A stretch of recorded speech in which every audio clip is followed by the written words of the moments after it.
Hello and welcome. If you're watching this, you're likely in your 50s, 60s, or beyond, and you've been thinking, it's time. Time to finally prioritize my health. Maybe you've just had a wake-up call, or perhaps it's a quiet thought that's been growing. You want to feel better, have more energy, and truly enjoy this next chapter. But you're also thinking, where on earth do I start? The amount of information out there is overwhelming.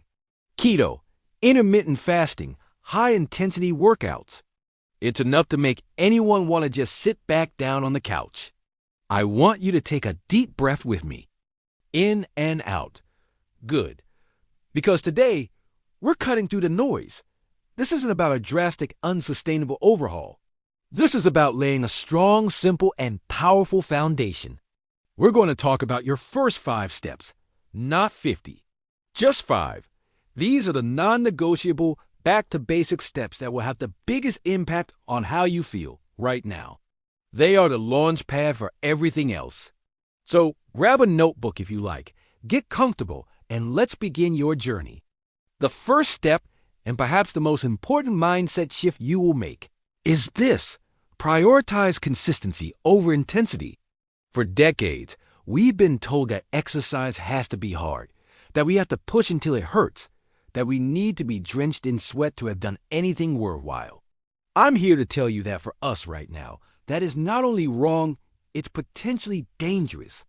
In our 50s, 60s, and beyond, our bodies are different. Our joints, our ligaments, our recovery time, they all demand more respect. The goal is no longer to be the fastest or the strongest in the gym. The goal is to be consistent, mobile, and pain-free. Think of your body like a classic, well-loved car. You wouldn't to take it out of the garage after years and immediately redline the engine on the highway, would you? You'd start with a gentle drive, let the engine warm up, check the fluids. That's what we're doing here. So, what does this look like in practice? Your new mantra is move your body every single day. Notice I didn't say crush your body. I said move. This could be a 10-minute walk after breakfast and again after dinner. It could be a gentle stretching routine when you get out of bed. It could be parking at the far end of the grocery store lot. It could be doing some light gardening. The what is less important than the that you do it. The magic isn't in any single workout. It's in the cumulative effect of doing it day after day after day. Consistency builds habit. Habit builds a lifestyle. And that lifestyle is what leads to lasting health. Your action item for step 1. This week, I want you to commit to moving your body for a total of 20 to 30 minutes every single day. It doesn't have to be all at once. Break it up. The only rule is that you do it. Listen to your body. If you feel pain, stop. This is about building a friendship with your body, not declaring war on it. Step 2 takes us into the kitchen. And if I could only give you one piece of nutritional advice for the rest of your life, this would be it. It's what I call the protein pivot. For many of us, our diets have been heavily centered around carbohydrates, pasta, bread, rice, potatoes. They're cheap, easy, and comforting. But as our metabolism naturally slows down with age, our nutritional needs undergo a critical shift, the most crucial change. Our body starts to lose muscle mass, a process called sarcopenia. This loss of muscle is directly linked to weakness, loss of independence, and a slower metabolism. But here's the fantastic news. You can fight back, and the primary weapon is protein. Protein is the building block of muscle. It's the key to maintaining your strength, your mobility, and your metabolic engine. It also keeps you feeling full and satisfied for longer, which naturally helps with managing your weight. So, what is the protein pivot? It's simply this: make protein the star of your plate at every single meal.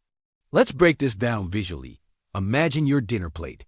The old way, 70% of the plate is pasta with a little sauce. Maybe a small meatball or two on the side. The new way, the protein pivot, 25 to 30% of your plate is a quality protein source. Then, fill the remaining 50% with non-starchy vegetables like broccoli, spinach, peppers, and the last 20 to 25% with a complex carbohydrate like quinoa, sweet potato, or brown rice. What are great protein sources? Lean meats, chicken breast, turkey, lean cuts of beef or pork. Fish, especially fatty fish like salmon, mackerel, and tuna, which are packed with omega-3 salt for your brain and heart. Eggs, a complete protein powerhouse. Don't fear the yolk, it's full of nutrients. Dairy, Greek yogurt, cottage cheese, milk. Plant-based, lentils, chickpeas, black beans, tofu, tempeh, and edamame. Your action item for step 2. For the next week, I want you to focus on just one thing at mealtime. Identify your protein first. Before you decide what else to eat, ask yourself, what is my protein source? Build the rest of your meal around that. If you've been having toast for breakfast, try adding 2 eggs. If you usually have a salad for lunch, add a generous scoop of chickpeas or a grilled chicken breast.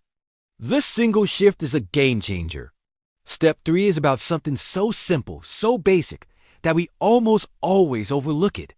We're talking about water. As we age, our sense of thirst diminishes. You might not feel powerfully thirsty, but your body is desperately calling out for water. Chronic, low-level dehydration is incredibly common in our age group, and its effects are insidious. It makes you feel tired and foggy-headed. It can worsen joint pain because cartilage is mostly water. It strains your kidneys and your heart. It can lead to constipation. It can even mimic hunger, causing you to eat when you're actually just thirsty. Many of us go through our day hydrating primarily with coffee and tea, which are diuretics, meaning they can actually make you lose more water. The goal is to hydrate, not just caffeinate. So how much water do you need? The old 8 glasses a day is a decent starting point, but a better guide is to aim for half your body weight in ounces. So, if you weigh 160 pounds, aim for 80 ounces of water per day. That's about 5 16-ounce glasses. Now, I know that can sound like a lot. The key is to make it easy and habitual. Here are some strategies for success. Start your day. Before coffee, drink 1 full glass of water. You're dehydrated after a night's sleep. This is the most important glass of the day. Always have a bottle. Get a reusable water bottle and keep it with you. If you see it, you'll drink from it. Infuse it. If you don't like the taste of plain water, infuse it. Add slices of lemon, cucumber, mint, orange, or berries. Eat your water. Foods like watermelon, strawberries, celery, and cucumbers have a very high water content. Link it to a habit. Drink a glass of water before every meal. When you go to the bathroom, drink a glass of water when you're done. Your action item for step 3. Get a marked water bottle. Fill it up in the morning with your daily goal. Your only job is to empty it by the time you go to bed. Don't worry about hitting the perfect number on day 1. Just focus on drinking more than you did yesterday. Your energy levels and your body will thank you. Step 4 is all about something we often sacrifice: sleep. If you think of sleep as a passive state of shutting down, I need you to change that perspective. For your body, sleep is an incredibly active period of repair, restoration, and reset. During deep sleep, your brain clears out metabolic waste like a nightly detox. Your body releases growth hormone, which is essential for repairing tissues and maintaining muscle. Your immune system recharges. Memories are consolidated. Your blood pressure and heart rate drop, giving your cardiovascular system a much-needed break.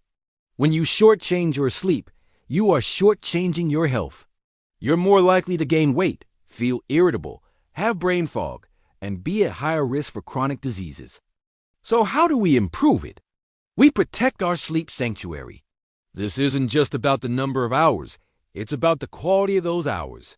Here's how to build your sleep sanctuary routine. Consistency is king. Try to go to bed and wake up at roughly the same time, even on weekends. This regulates your body's internal clock. The wind down, the hour before bed is crucial. This is not the time for stressful news, work emails, or intense TV shows. Your brain needs a signal that it's time to power down. Read a physical book, listen to calm music, do some gentle stretching, or take a warm bath. Ban the blue light. The light from phones, tablets, and TVs tricks your brain into thinking it's daytime and suppresses melatonin, the sleep hormone. Aim to turn these off at least 60 minutes before bed. If you must use them, use a blue light filter. Optimize your environment. Your bedroom should be cool, dark, and quiet. Consider blackout curtains and maybe a white noise machine if needed. Watch food and drink. Remember step 2. Finish dinner at least 2 to 3 hours before bed. Avoid alcohol and caffeine too close to bedtime, as both can severely disrupt sleep quality. Your action item for step 4. Pick one of the sleep sanctuary tips above and commit to it for the next week. Maybe it's setting a phone curfew. Maybe it's creating a 15-minute wind-down routine. Just one thing. Small changes here can lead to dramatically better sleep. We've talked about your body, your nutrition, and your sleep. But the 5th and final step is the glue that holds it all together. It's the foundation upon which everything else is built. Step 5 is to master your mindset. Your brain is the command center for this entire operation. If it's filled with negative self-talk, stress, and isolation, all the healthy eating and exercise in the world will feel like an uphill battle. This step has 3 key components.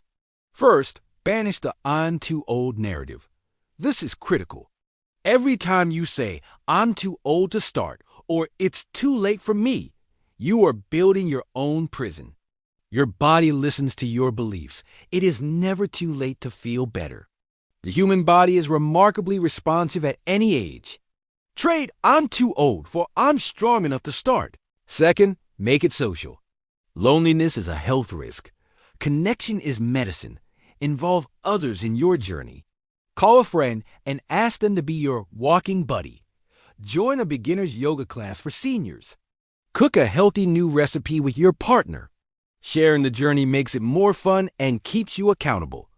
And third, start a "what went well?" practice. At the end of each day, instead of focusing on what you did wrong, ask yourself, what is one thing I did well for my health today? Maybe you drank an extra glass of water. Maybe you chose an apple over a cookie. Maybe you took the stairs. Celebrate the tiny wins. This trains your brain to see progress, which builds motivation and makes the journey enjoyable.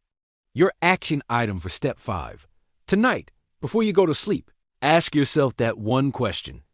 What is one thing I did well for my health today? And then genuinely congratulate yourself for it. And there you have it. Your first 5 steps to a healthier life after 50. Let's do a quick recap. Move consistently, not intensely. Pivot your plate to prioritize protein. Hydrate with water all day long. Protect your sleep sanctuary. And master your mindset with positive action. Don't try to do all this perfectly starting tomorrow. That's a recipe for burnout. Pick one step, just one. Master it for a week. Then, when you feel ready, add another. This isn't a race. It's the most loving and important gift you can give to yourself. You have so much life left, let's make sure it's vibrant, energetic, and full of joy.